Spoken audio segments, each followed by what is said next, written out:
Yo, what's up guys? We are from TSP1 Biology Group and I will introduce my teammate for you.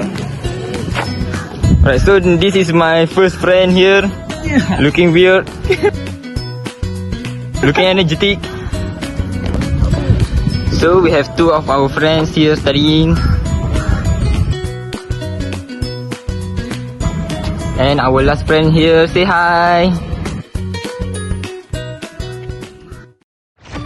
14,426 pesakit buah pinggang menjalani perkhidmatan dialisis di Hospital Kerajaan. Dia di antara penyakit buah pinggang ni disebabkan oleh secondary causes lah. Bilangan pesakit buah pinggang di seluruh negara dijangka meningkat sehingga 106,000 orang menjelang tahun 2040. Bismillahirrahmanirrahim. Assalamualaikum warahmatullahi taala wabarakatuh. In the heart of Malaysian cities and quiet village, an epidemic is on the rise. A chronic kidney disease, or well known as a CKD, is affecting more Malaysian citizens than ever before. But before we go any further, let us know about our kidney and its function to our body. Kidney. The kidneys are two bean-shaped organs that filter our blood. Our kidneys are part of our urinary system. Kidneys filter about 200 quarts of fluid every day, enough to fill a large bath tube. During this process, our kidneys remove waste, which leave our body as urine or as pee. Most people pee about 2 quarts daily. Our body reuse the other 198 quarts of fluid. Our kidney also help balance our body's fluid, mostly water and electrolytes. Electrolytes are essential minerals that include sodium and potassium. Our kidney also do many important jobs.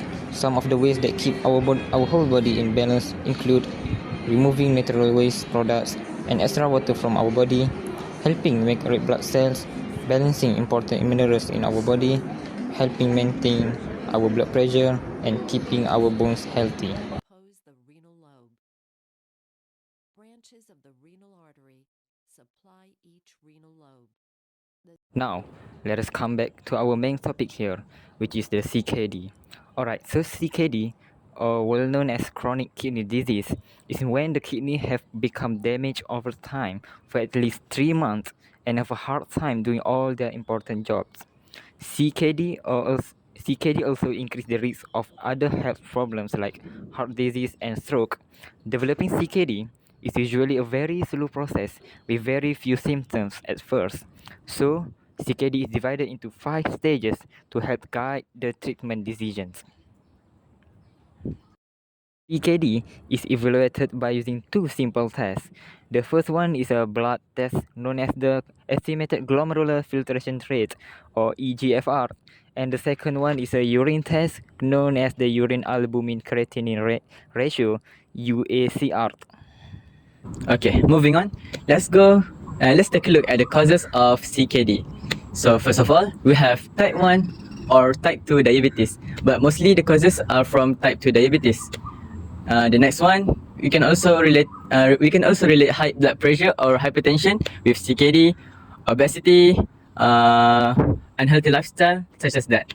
Next, we also have kidney inflammation or glomerular disease such as glomerulonephritis. That are one of the diseases that can cause CKD. And then there are also cases where the patient inherited such disease from their parents or their grandparents, which is polycystic kidney disease, where they inherited genetic kidney disease. Next, we can say that there are also patients which have problems with their urinary drainage system, which are often caused by kidney stones. Then there are also cases that stated that patients also will have problems with their bladder emptying process, which is highly chances due to the prostate cancer. There are also cases like blood vessel inflammation, which is the disease is called vasculitis. And last but not least, maybe the patient also have a personal history of acute kidney injury, where they have minor injuries in their kidney, but if left untreated for a prolonged period, it can lead to major cases, which is the CKD. So, is there any treatment we can do? Yes, of course. There are many treatments that we can do to treat CKD. Some of them are kidney transplant, dialysis, and taking medications. But today, we'll be focusing on kidney transplant. So why is kidney transplant done? It is done as a choice of treatment for kidney failure rather than being on dialysis for a whole life. So these transplants help to treat chronic kidney disease or end-stage disease that helps patients to feel better and live longer. There are two types of kidney transplants, which are a deceased donor kidney transplant and the living donor kidney transplant. From the name, you can already guess whether the donor is already dead or alive for the procedure. So, how to prepare for a kidney transplant? It's easy. The first step is by choosing a transplant center, which there are many in the country, so just pick whichever you like. And then the second one is the evaluation to check the eligibility of the donor and the patient. So, people will make a complete physical examination so that they can compare the donor or the patients whether they are compatible with each other. And then the physical examination will also check the condition or the state of the kidney right now. And then X-rays, MRIs, and CT scans are example of imaging studies to see the image of the kidney, whether they are in poor condition or in good condition for the transplant. Then there are also blood tests and psychological assessment to see whether the patient or the donor is ready for the transfer of the kidney. During the procedure is performed with general anesthesia so that the patient is not awake during the procedure. During the surgery, an incision is made in the lower part of the abdomen and the new kidney is placed inside the body.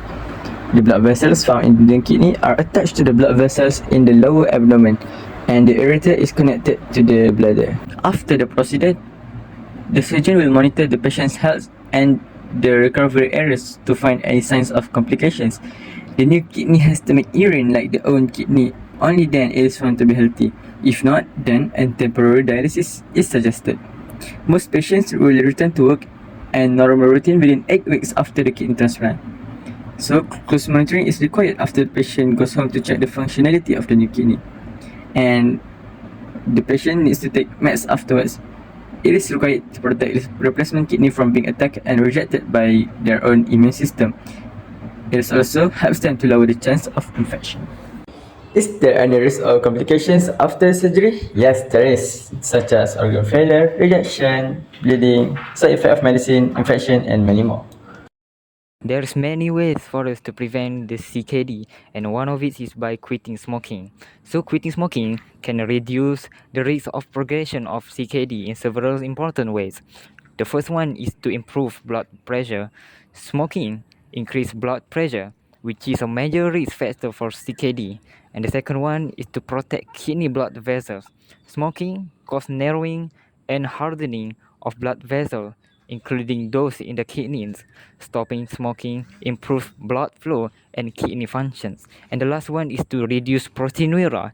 Smokers often have higher amount of protein in the urine, a sign of kidney damage. Quitting can help lower the proteinuria and slow down the kidney damage.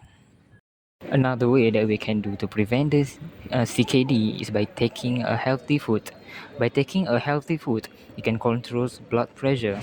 A diet which is low in salt or sodium can help prevent high blood pressure, which is a major cause of CKD. Another one is you can manage blood sugar levels by choosing a whole grain, fruits, and vegetable with a low glycemic index. It can help prevent or manage diabetes, which is diabetes is another top cause of CKD. And the last one is you can reduce kidney strain by limiting high protein, processed, and high phosphorus food. Can reduce the workload on the kidneys.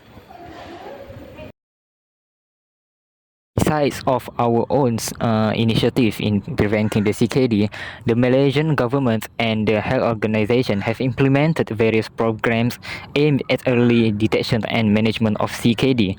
The first one is the screening programs. It is a regular health screening to detect early signs of kidney disease, especially among the high-risk groups. The second one is a public awareness campaign. It is an educational initiative to inform the public about the CKD, risk factors and prevention strategies. And the last one is the lifestyle modification support. It is a programs encouraging healthy eating, regular physical activity, and smoking cessation. From this verse reminds us that while treatments like dialysis and medication are necessary for CKD, ultimately healing comes from Allah. Therefore, seeking treatment is part of our effort, while trusting in Allah's mercy and wisdom are everything to us.